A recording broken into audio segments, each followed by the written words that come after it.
everyone. I'm Leslyn Elliott, mathematics specialist attached to NSERD.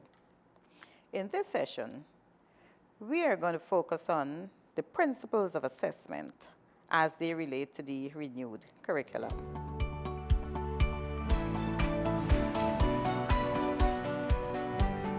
Assessment, it's a teaching approach as well as a set of techniques. Why a teaching approach? Now, if we as classroom teachers learn who we have in our classroom, we also learn what they like to learn and how they prefer to learn, then we will be able to plan more effectively and more efficiently for them. As it relates to saying that assessment is also a set of techniques, those techniques that I'm referring to are the graded tests, assignments, portfolios, and observations we do in the classroom that help us to understand how learning is going in the classroom. Hence, teaching is really a teaching approach as well as a set of techniques.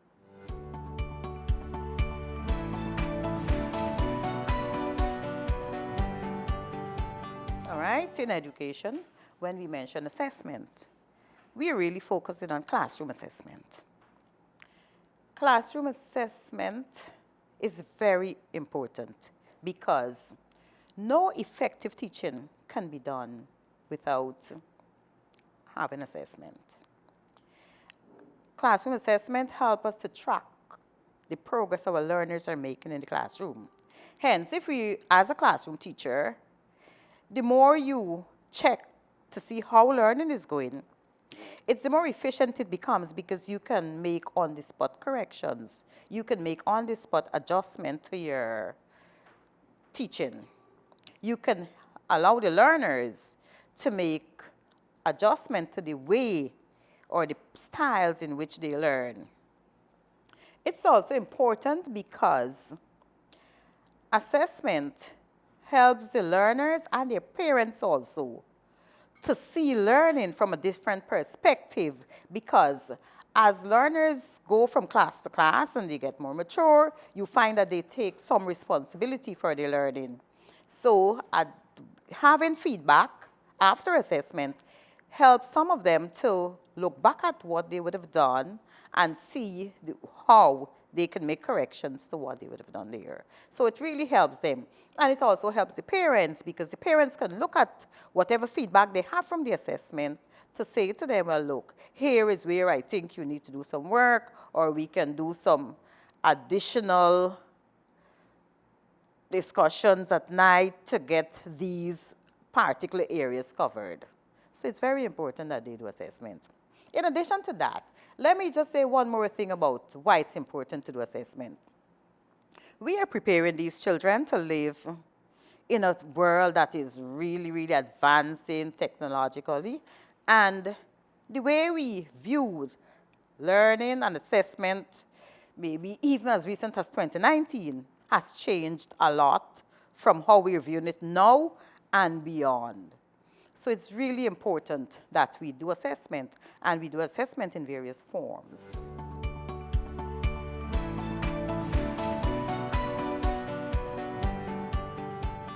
I want to just show or just explain some ways in which we can do assessment. Firstly, we can do assessment to find out how much our children know as it relates to a certain concept. And that's where we have our diagnostic assessment. Diagnostic assessment does just what the name says. It's to find out something, how much they know, what is happening. So we can do our diagnostic assessment to find out how much content base or knowledge base our learners have as it relates to something. Then we can move on to our assessment that drives learning. That's our formative assessment. We have our formative assessment range from simple classroom observations to large, well-constructed formal summative assessments. That's the end of test, end of unit, end of year, end of study examinations. And on the other hand, we have our real summative assessment in the end, final exams and so. So we can have our assessment categorized.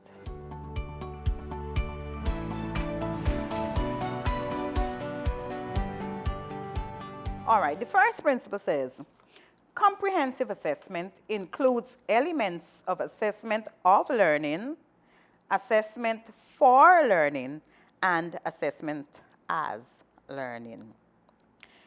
And when we talk about comprehensive assessment, we are really talking about broad-based, well-structured assessment.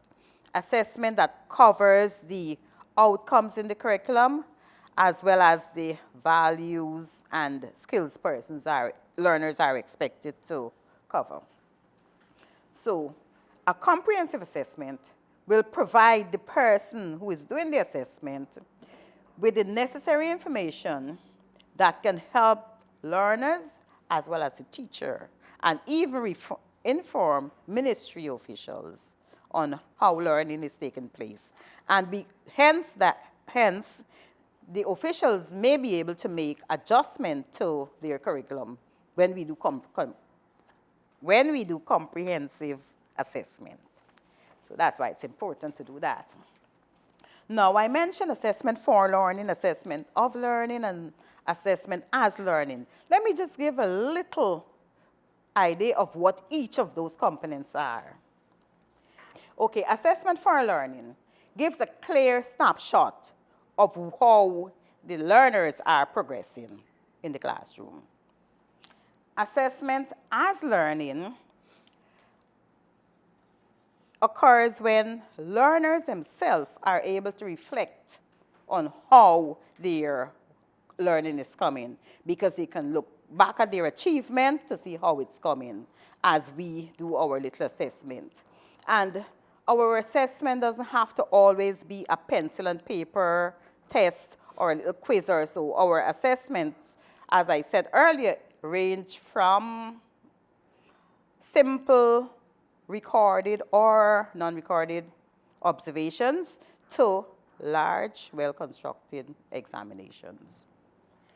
Assessment of learning is when the teacher uses whatever evidence he or she collects from the learners to inform parents and persons in the wider education arena. So there is where we have wide range of assessment.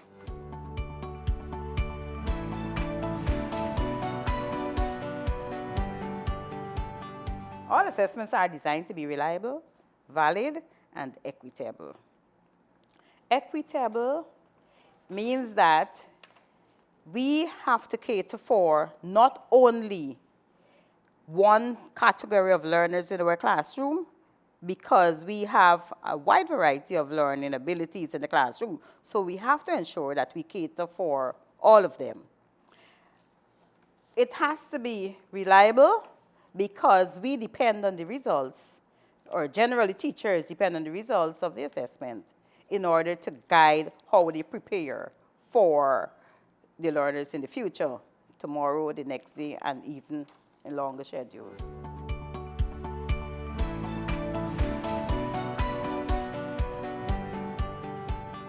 Our next principle of assessment is, it states, assessment and effective feedback support student learning. Assessment and effective feedback support student learning. Now, if we have effective feedback, then learners will be able to look back again at what they would have done and see how they can improve. Teachers will be able to re-evaluate their teaching strategies. So they can now, let us say they would have done something and the entire class hasn't gotten the concept. They can now look back at their teaching strategies and say, you know, these strategies will work for part of the class, so I now have to probably coin some new strategies to have the others in order to understand the concept. In addition to that, when we give feedback, we don't just give feedback because we want the teachers to correct or to modify his or her teaching strategies. We also do feedback so that parents can work with their children, because teaching doesn't really end in the school building. We want the parents to be with us. We want the parents to understand how, where, what their children are learning. So we want them to have feedback. Sometimes we give feedback that is not effective. For instance, we might have a test and we give the child a percentage. The parent may be happy or may be sad about the percentage. But if we would have taken time to assess what the person would have done, where they missed, what was good, and we highlighted to the parents, then we would have looked at what was not that good or was not that acceptable, and say, maybe give some suggestions as to how they can be improved. Then that child can sit with his or her parents and work those areas. So if we give effective feedback, then we are going to support, as parents, as teachers, we are going to support student learning.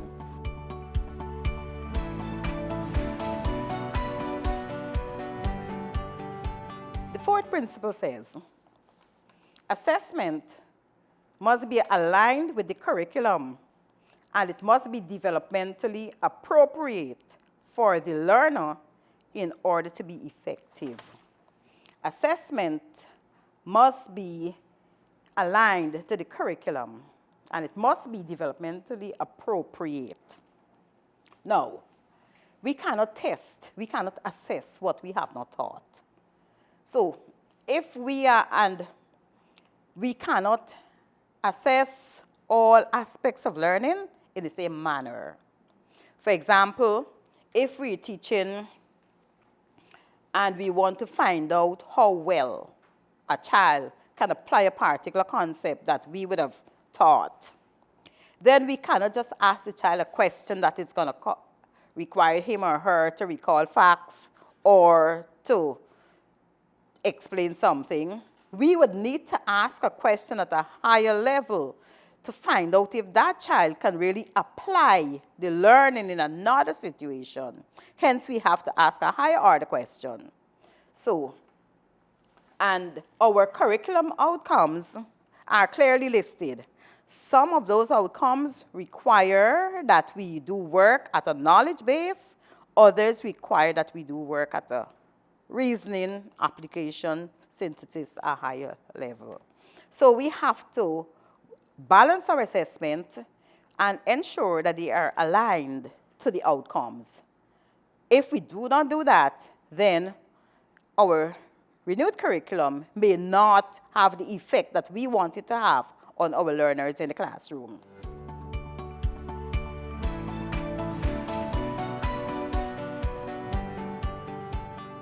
Yes, there is a system in place to check to see if the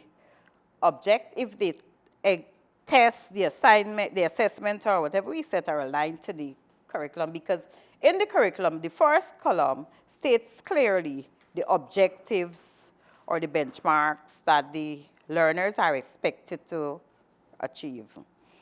For example, let us say we're looking at mathematics and they're doing skip counting. We would want, the outcome might clearly say that they should be able to skip counting 2s, 5s, and 10s forward and backward. And that is clearly written there. So our assessment cannot ask them, and in addition to that, the outcome is related to another aspect of the curriculum that has a boundary. They may be required to do the skip counting in 5 and 10s, but maybe onto 200 or onto 500. So that's a boundary, that's a benchmark. So if they are setting the assessment, teachers are setting the assessment now, then they cannot go out of that boundary. There are times when within our teaching that we allow, or teachers should allow the learners to explore beyond. And even though they are allowed to explore beyond in the classroom, the assessment should not go into the beyond boundary.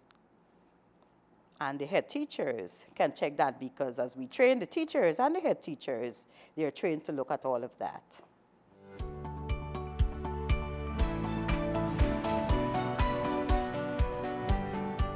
Our fifth principle states that student assessment is equitable.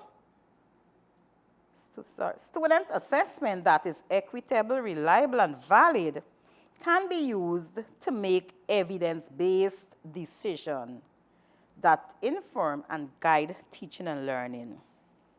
This evidence-based decision that we are talking about here is decisions that are usually made from higher levels beyond the school. Because if we're using the renewed curriculum across the country and we collect similar information across, then that can inform the Ministry of Education where we need to do early modifications to the curriculum, because the children are not getting it, or it's no challenge to most of the learners.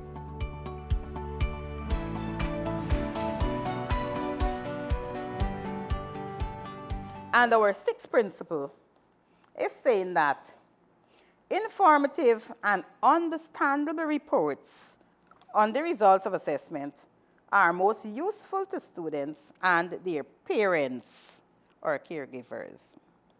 So if our feedback from the assessment is very informative, parents can read and understand and discuss, then it will be very useful.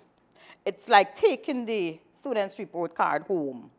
Some parents cannot read, not that they cannot literally read the words, but they cannot do the analysis to find out what does the score means. A child may have 65% in an examination, in an assessment, on a project, and the parent may just look at it and say, all right, you still pass. But that is not what we want them to get. We want them to get a little more than that. Okay, you have scored above 50%, but why couldn't you score the other 55 or the other 40 or the other 30? Why didn't you score that? So if as teachers, we are able to write more than 80% in a report, then it will be more effective for the learner, more informative for the parents. And with the renewed curriculum, we are inviting the parents in also to look at our formative assessment strategies that we're using to see what we're compiling. So they no longer just read that 80% alone. We want them to look at the records we have in our school, look at our portfolio, look at how this child was progressing, how this child has progressed over the term. Look at the scope this child has for critical thinking, for problem solving, because those are areas, as we do our formative assessment, those are areas we want to make record, take notes on. So parents can come and read more than 65%, 35% from the feedback from assessment.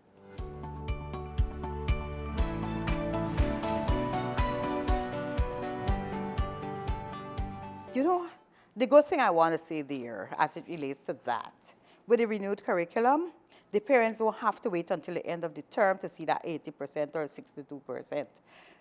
They can come during the term, maybe every 2 weeks, they can check to see how they're learning, and teachers are open to that, because with the renewed curriculum, teachers are required to do portfolio, to have every assessment, almost all the assessments they do have documentation. So we can say about it, we can talk about a child the way we talk about a plant or the way we talk about an animal. We can say, okay, we have this child, maybe Leslyn, and Leslyn, it's really good when it comes to doing abstract work, but her handwriting is not that well. We can talk about this child.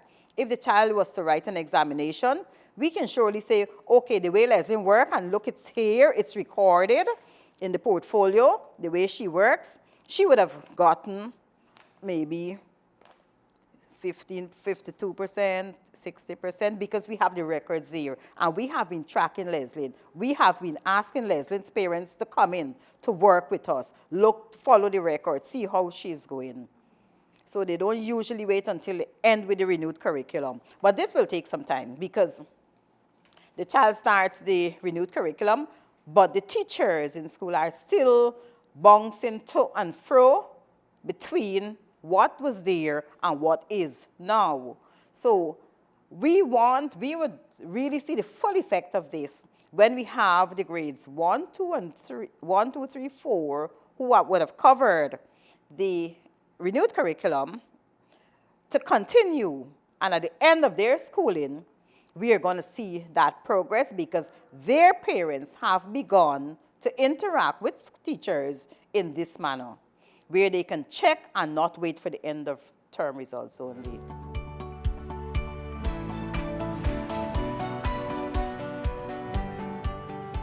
Yeah. Yes, it caters a lot for that on an everyday basis. We don't want you to wait until the week to see that. That is why in the lesson plan, they're asked to do final reflection. Have the learners in the classroom do final reflection on what was done. There and then on that particular day, you know who understands the concept and who don't understand the concept during that final reflection. Then another aspect of the lesson plan asks for you to do a little evaluation of yourself and how you think you did the lesson and identify the areas that you may want to redo rather than waiting until the end of the term. And let me say one more thing that's very beautiful about the outcomes. The outcomes go for the entire year. So it's not like a specific objective which is saying that they must learn to add in the second week of the term. No, it goes for the entire year. That child is within your care, so you have an entire year to ensure that they reach those benchmarks in the curriculum. So if you realize that a child has not grasped a particular concept in numbers, let us say the same ordinals, then you have the scope to redo it the next day. You have a scope to redo it the following week. You have a scope to redo it the following term. But the bottom line is, by the time that child leaves your class, he or she should be able to do it. And that is what is better, because prior to now, we would say these concepts are done in the first term, second term, third term. You don't get it in the first term. You get it when you go to the next class, probably. We're no longer saying that. We're saying you have an entire year to move these children before they leave your classroom. So, and this is going to make teachers a bit more responsible for their learners in the classroom.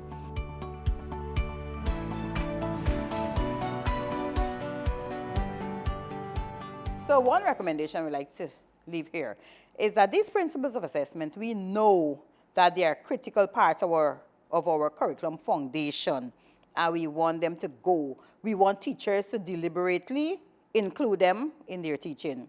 So we want them to be referred to very, very easily by head teachers, by teachers. So we are recommending that teachers discuss these principles of assessment with their teachers from time to time. They can even talk about them when they have meeting with their parents, let them know how they're assessing and what they're expecting to do during the assessments.